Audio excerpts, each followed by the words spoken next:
Okay, welcome to the today's session on chapter 2, the concept of entrepreneurship. I'm really excited to dive into this topic with you because understanding entrepreneurship is crucial in today's rapidly changing business environment. Today's class is structured into two sessions. In our first session, we will explore the definition of entrepreneurship and examine two of the four key elements, the entrepreneurial and capital management.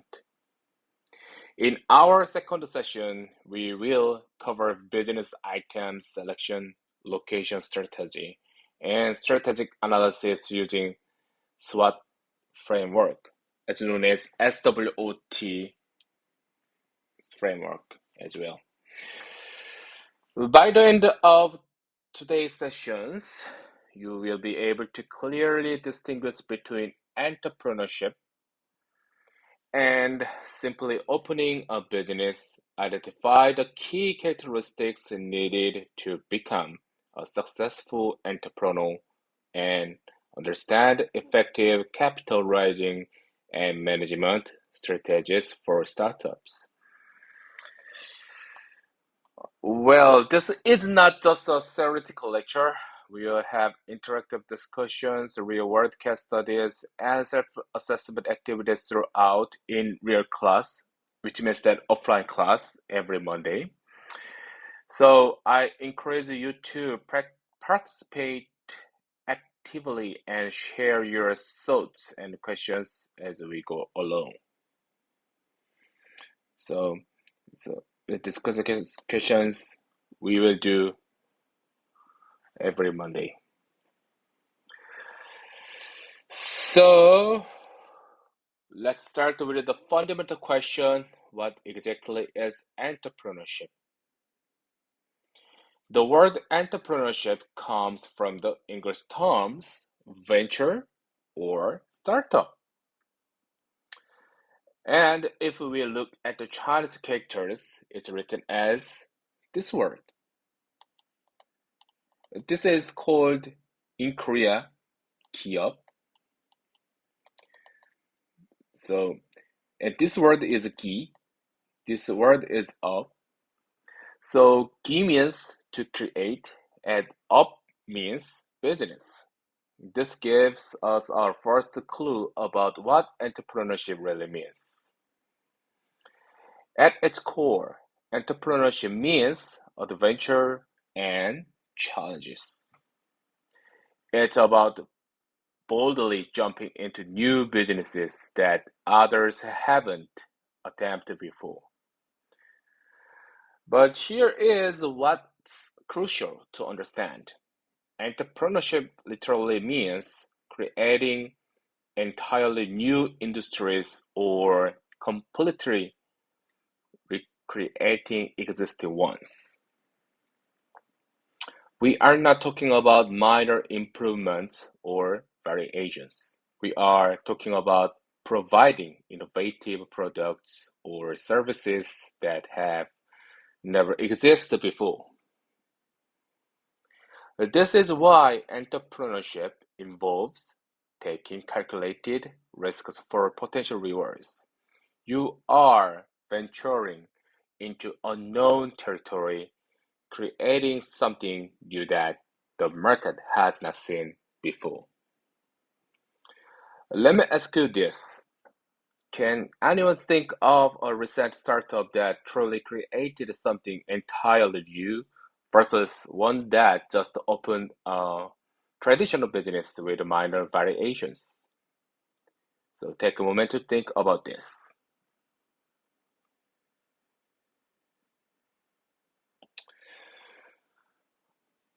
Well, so you're going to the next slide. Now, this brings us to a critical distinction that many people misunderstand: the difference between entrepreneurship and simply opening a business. Looking at our comparison chart, this chart, you can see the key differences entrepreneurship creates new value. So this is the main point. It brings something to the market that did not exist before. Business opening, on the other hand, follows existing proven model. Entrepreneurship is innovation driven. The entrepreneur is constantly asking, how can we do this differently? What problem has not been solved yet?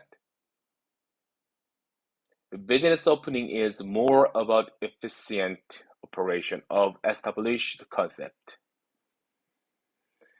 The risk-reward profile is also very different. Entrepreneurship typically involves high risk but offers high reward potential. Business opening usually involves moderate, more predictable risks with stable returns. Here's what I call the value creation test. When evaluating any business idea, ask yourself, does this create something that did not exist before? If the answer is yes, you are looking at entrepreneurship. If it's no, you are looking at business opening. So, let me give you a concrete example. Anyone knows Uber, right? So when Uber was founded, it created an entirely new ride-sharing platform that connected drivers directly with passengers through mobile technology. That's entrepreneurship. On the other hand, if someone simply opens another traditional taxi company with the same old dispatch system, that's business opening. Both have their place in the economy, but it is important to understand which one you are pursuing because the strategies, risks, and requirements are completely different. So many people say that I run a new startup or entrepreneurial company, venture company, but it's not real. Many people open a business opening actually. Anyway, so So let me share some fascinating historical context of entrepreneurship in Korea that really illustrates how attitudes toward entrepreneurship can change over time. Have you ever heard Peter Drucker? Yes, he is the most renowned management thinker and a futurist. He wrote a lot of strategy parts, articles.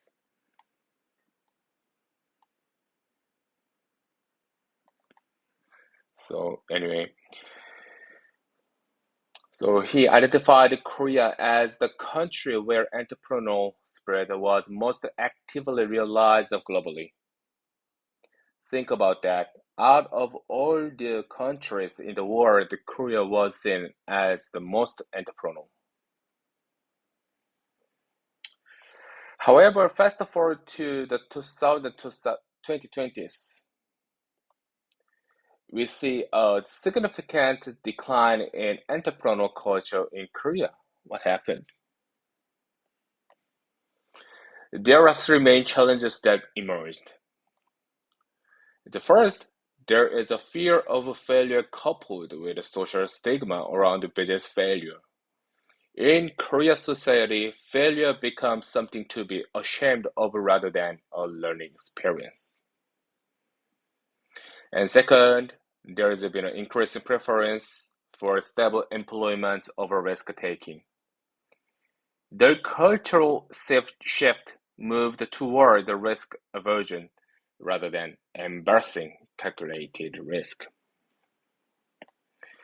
And third, this is crucial, absolutely crucial.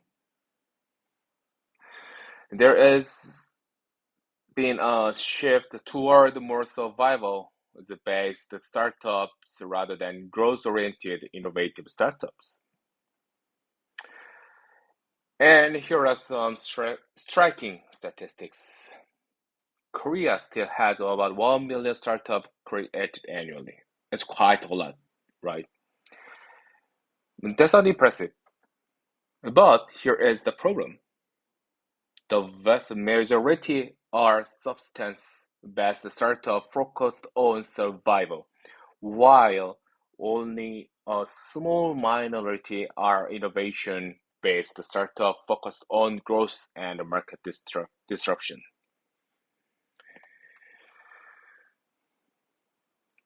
This is actually backward from what a healthy entrepreneurial ecosystem should look like. We need more entrepreneurial startups that create new value, not just more survival-based business.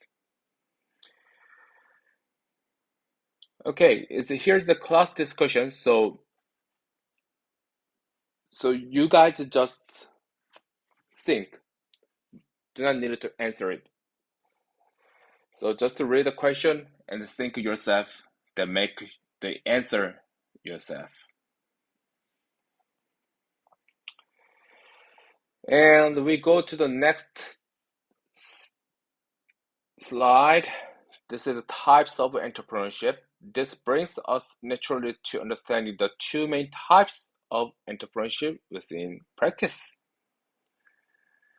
First, we have entrepreneurial startups, and the second type is substance startups. Let's have a look for the entrepreneurial startups. These are focused on innovation and growth. Their goal is market disruption and scaling up scaling up rapidly. Yes, they involve high risk, but they also offer high reward potential. Think of tech startups like Google or Facebook or biotech companies developing breakthrough treatment. And then we have substance startups. This focus on personal income and survival.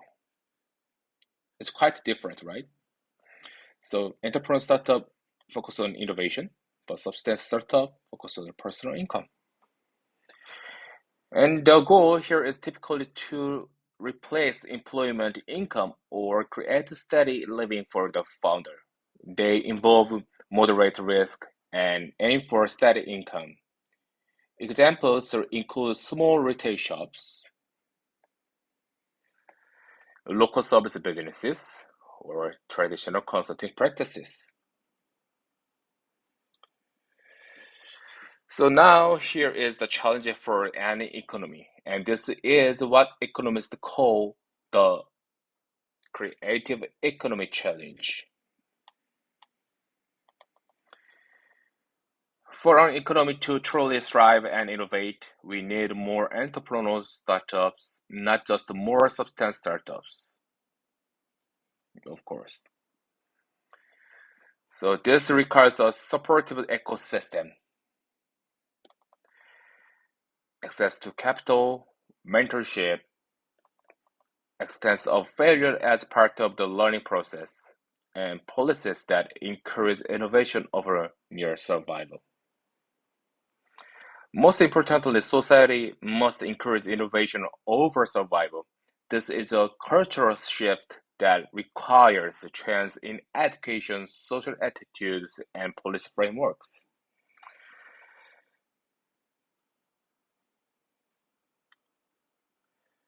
So, and now let's have a look for the four elements of entrepreneurship.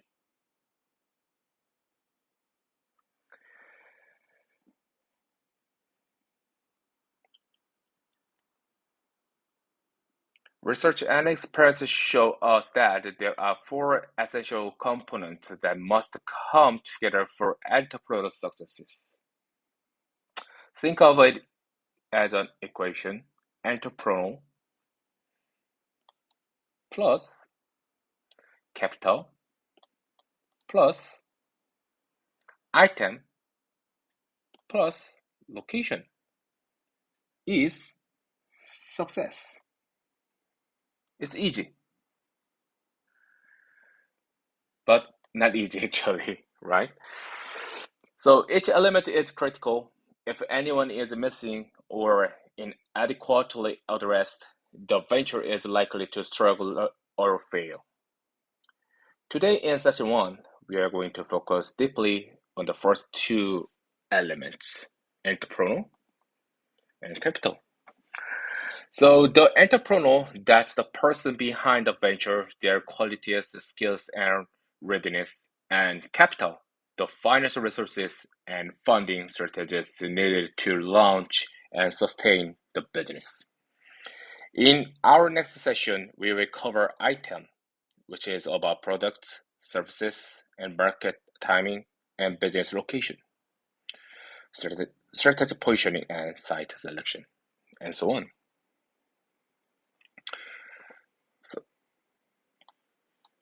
So, by the end of today, you will have a comprehensive understanding of what it takes from a personal and a financial perspective to launch a successful venture.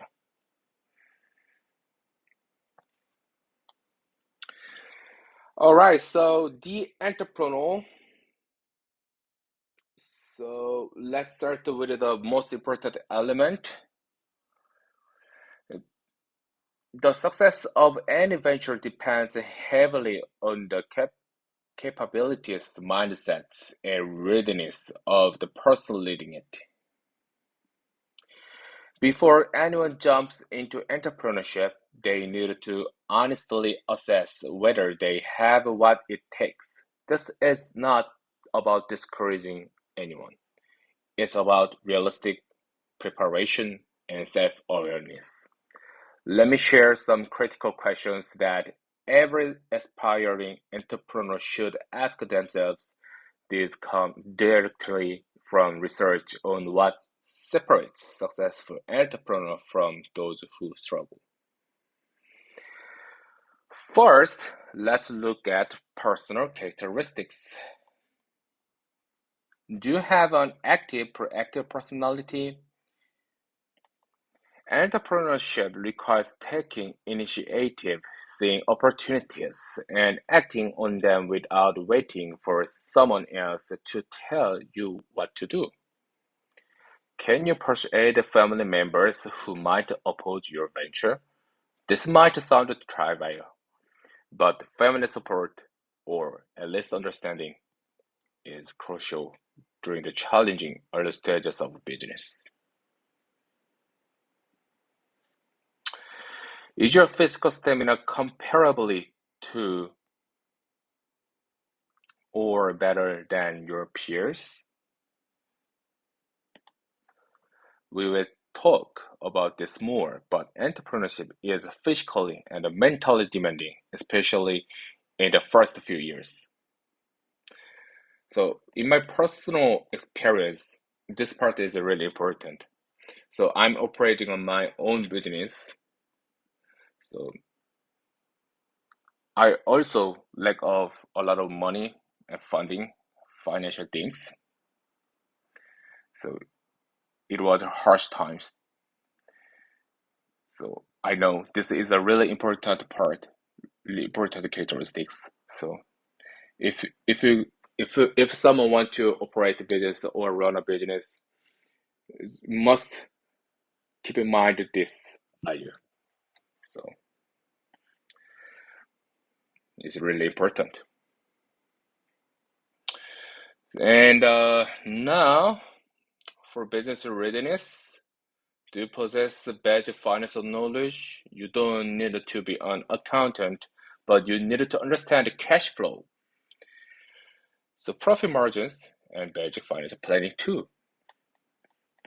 So CF, cash flow is really important, and also must recognize what profit margin is, and also basic financial planning.